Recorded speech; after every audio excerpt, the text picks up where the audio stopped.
చిరాకు ఉంటుంది ఎవరికైనా? చిరాకు పడే వాళ్ళు ఎవరు ఉన్నారా? ఎలా చెప్పగాని పకిడివా అనేవాళ్ళు ఎవరు ఉన్నారా? చేతులు ఖాళీ లేదని వాళ్ళు ఉన్నారు ఇక్కడ. దేవుని స్తోత్రం కలుగునాక. హల్లెలూయా.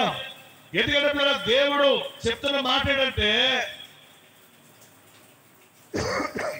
నువ్వు షార్ట్ కట్ లో ఎదగడం కాదు కావాల్సింది, తొందరగా ధనాన్ని సంపాదించడం కాదు.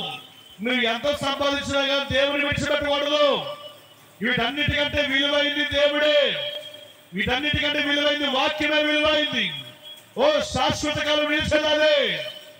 అయితే ఆ చూడండి, ఆ దీనుడు అక్కడ ఉన్నాడు, ఆ మెతుకులు తిన్నాడు, దేవుని ఆరాధించాడు. ప్రభువా, ఈ రోజుకి పూటగా ఆహారం పెట్టింది నీవే. ఎక్కడి నుంచి పెట్టండి ఆహారం? చెత్త కుప్పలో నుంచి తీసుకుని అన్నం తింటూ ప్రార్థన చేశాడు ఆయన. ఆయన ఎంత యథార్థంగా ప్రార్థన చేశాడు చూడండి. ఆ చెత్త కుప్పలో అన్నం వెతికి కూడా రావాలన్నా కూడా ఎవరి కృప ఉండాలి? ఇప్పుడు దేవుని కృపే. ఆ అన్నం తిని, ప్రభువా ఈ ఆహారం నాకు ఇచ్చావు, ఈ ఆహారాన్ని బట్టి నేను స్తుతిస్తున్నాను, ఈ చక్కని ఆహారాన్ని బట్టి ఎంతగానో నీకు కృతజ్ఞత స్తుతులు చెల్లిస్తున్నానంటే తండ్రి ఎంత బాధపడతాడు? నీ పిల్లలకు ఎప్పుడైనా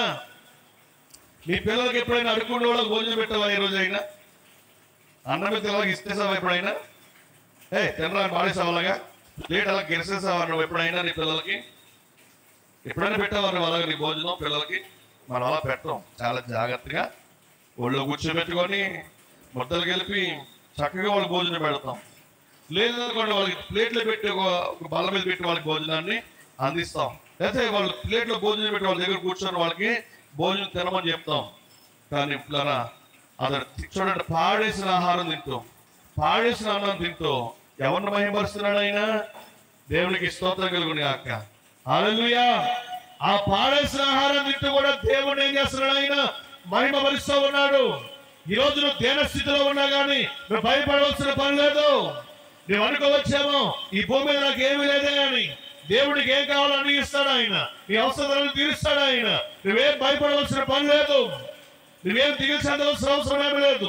నీకు ఏది కావాలో అన్ని ఇచ్చే దేవుడు ఆయన. ఆమేన్. దేవుని స్తోత్రం కలుగును గాక. హల్లెలూయా, హల్లెలూయా. కొన్నిసార్లు శ్రమలు ఎదురైనప్పుడు నువ్వెవరి వైపు చూడాలి? ఇప్పుడు నువ్వు దేవుని వైపు చూడాలి, వాక్యం వైపు చూడాలి, ఆయన సన్నిధిలో మోకరించాలి, ప్రభువుని ప్రార్థన చేయాలి. ఆ ప్రార్థన ప్రతిఫలమే నీ కుటుంబానికి ఆశీర్వాదం. ఆమేన్. ఈయన అనుస్తున్నాడు.